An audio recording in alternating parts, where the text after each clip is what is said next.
Let's say China. China. China. China. China. China. There are no storm neighbors, and you can actually see Russia from land here in Alaska. You go over to China.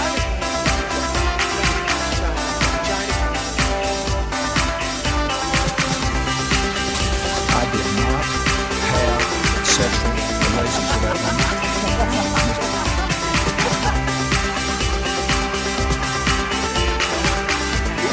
Trump's statement, tweeting out insults to Angela Merkel. What's he doing? Ladies and gentlemen, please welcome your host. Yes. Hello and welcome. I am James Andrews, and you are listening to So This Happened, the only news you need if, well, it's the only news you need.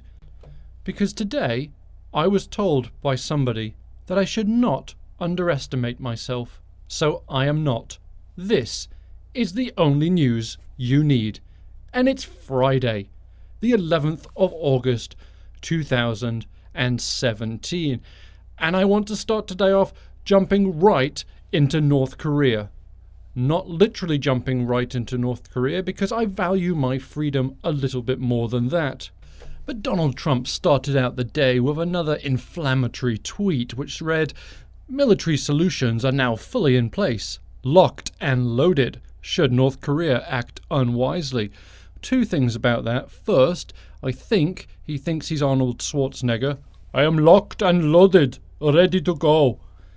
That was awful, but yeah, that's it. And secondly, what is he diverting our attention from? Because I've done a little bit of research into North Korea, and this time, every year, they ramp up their anti-American rhetoric. They're talking about turning America into a nuclear wasteland. Well, they've been talking about that for years and years, and it's always at this time, in August, when the US and Korea do joint military operations that North Korea is adamantly against. Therefore, North Korea ramps up its rhetoric, its anti-American rhetoric. Well, Donald Trump has just fallen into the trap of responding to it because he hates when someone says something about him, and he feels that these are personal attacks on him. And they're not. This has been confirmed by a number of people. In fact, on Guam, right now, where we're being told everyone's terrified and it's a state of emergency, it isn't. The governor of Guam today told the people who live there, the American citizens, go about your weekend, have fun, go to the beach, don't worry about it. We are at the same level of preparedness that we are any time. So essentially, they're always locked and loaded and ready to go. That's the nature of the beast. The fact that Donald Trump's just tweeting about it now doesn't mean that this is brand new.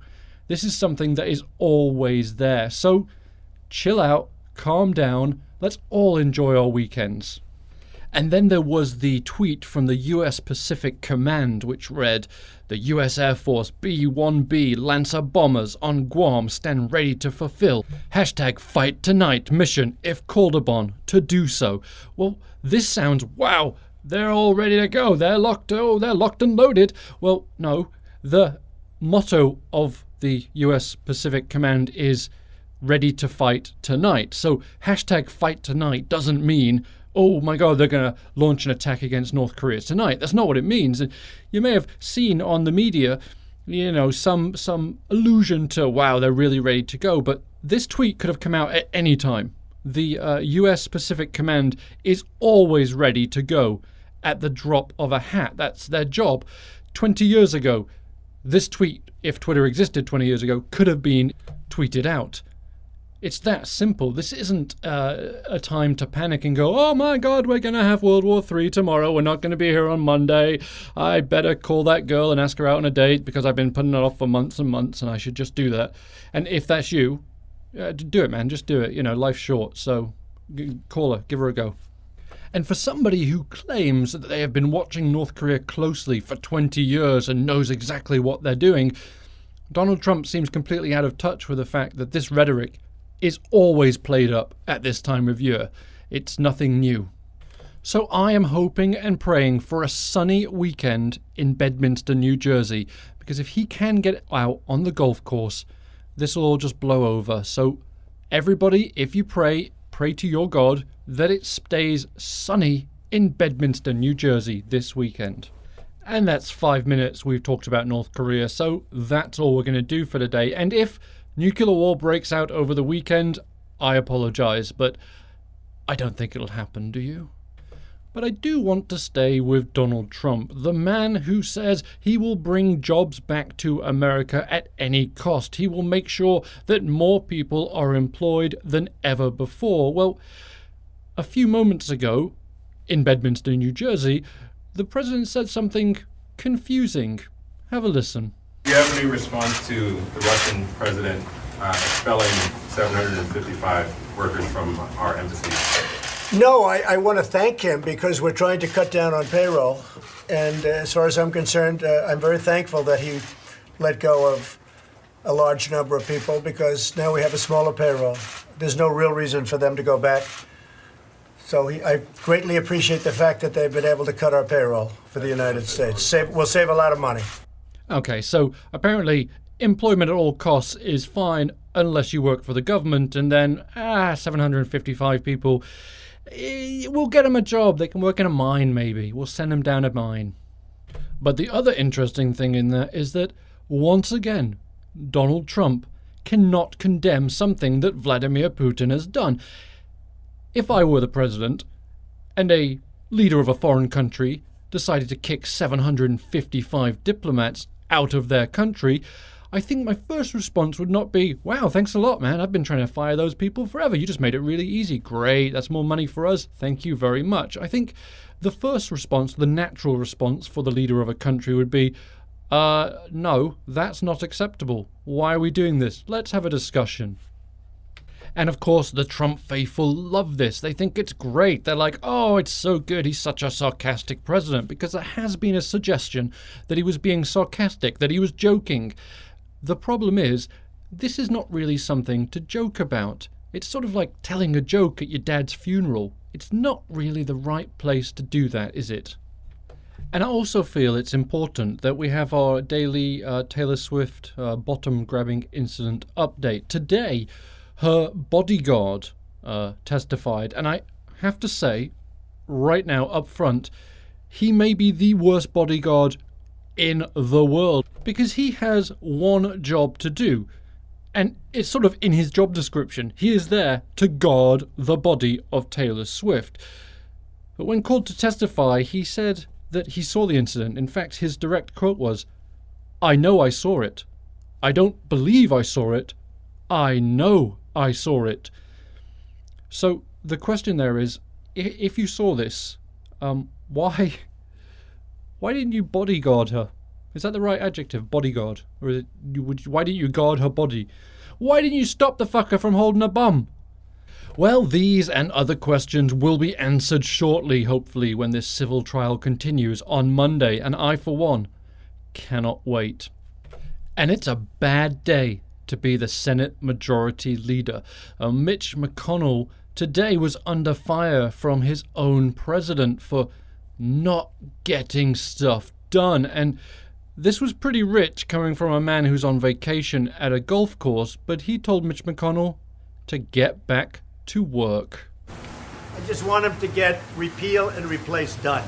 I've been hearing repeal and replace now for 7 years, but I've only been doing this for 2 years, and I've really only been doing this for 6 months, but I've been running. So now it's almost 2 years, and all I hear is repeal and replace. And then I get there, and I said, where's the bill? I want to sign it, first day.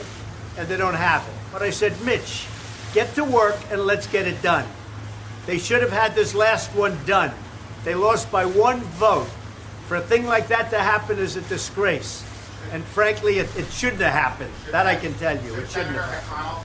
So then Donald Trump was asked, should McConnell step down as the majority leader? And Donald Trump responded this way. Well, I'll tell you what, if he doesn't get repeal and replace done, and if he doesn't get taxes done, meaning cuts and reform, and if he doesn't get a very easy one to get done, infrastructure, if he doesn't get them done, then you can ask me that question.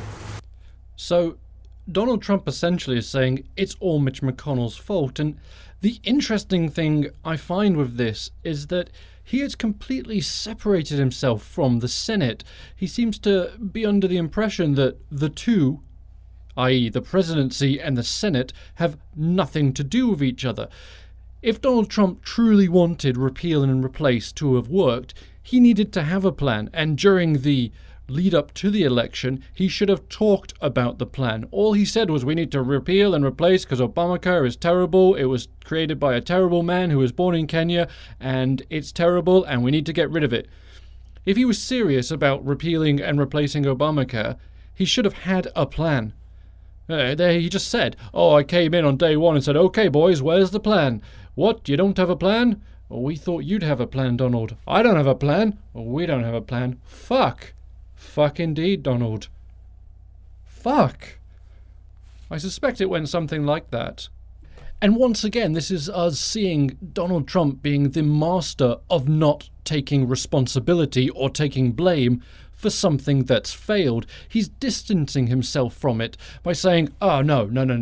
The Senate said they had a plan. They can't even pass it. They can't get the plan passed. They're absolute fucking losers. If it was me, I would have had it done. No problem. But it's not me, it's them. It's all them. But the thing is, we have not heard from Donald Trump one plan about healthcare. Not one. You can go back through every speech he's ever done, and all he's ever said about healthcare is he wants to repeal and replace Obamacare. There's no hint at what he wants to replace it with. There's lots of rhetoric about, oh, it'll just be so much better, it'll be cheaper, everyone will have insurance, it'll be amazing, it'll be fantastic, trust me. But there's no plan. There's never been a plan. And so now he's turning that on the senators and saying it's their fault because they couldn't get this thing passed. This thing that I don't even know what it was, to be honest, what they were voting on. But whatever it was, they didn't do it.